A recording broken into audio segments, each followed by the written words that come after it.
there, my name is Rachel, and in today's discussion, I will be looking at the influence of Jonathan Edwards and discussing Gerald McDermott's article, Understanding Jonathan Edwards, An Introduction to America's Theologian.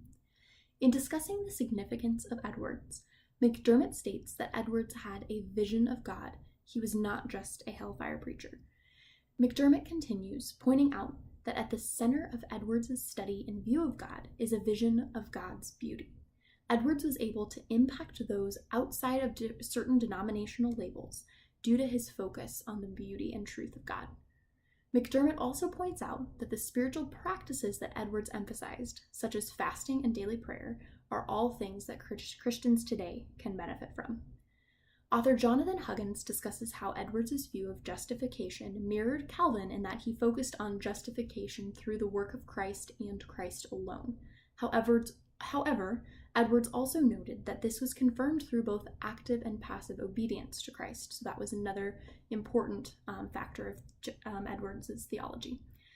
However, also included in Huggins' analysis is Edwards' view that grace is a reward given without works. Although Edwards believed conversion to be confirmed through obedience, justification was not awarded through obedience. Huggins also discusses how Edwards defined a very fine line in his theology, noting that faith was not a condition for salvation in Edwards' theology, but if someone is justified, they will have faith in God. With regards to the doctrine of salvation, author James Saladin discusses how Edwards did not believe in soteriological participation, but rather solely the work of God. However, Saladin discusses that Edwards believed in other forms of participation, namely that of common grace, the grace that God extends to all of nature, and another form of participation called special participation, a relational and giving love shown between individuals. According to Saladin, Edwards' view of common participation, or common grace, is a way of distinguishing between creator and creation, which was a form of Edwards' response to Enlightenment thinking. Lastly, in discussing the impact of Edwards, Michael J. McClelland and Gerald McDermott note that Edwards was an individual who captured what C.S. Lewis called mere Christianity.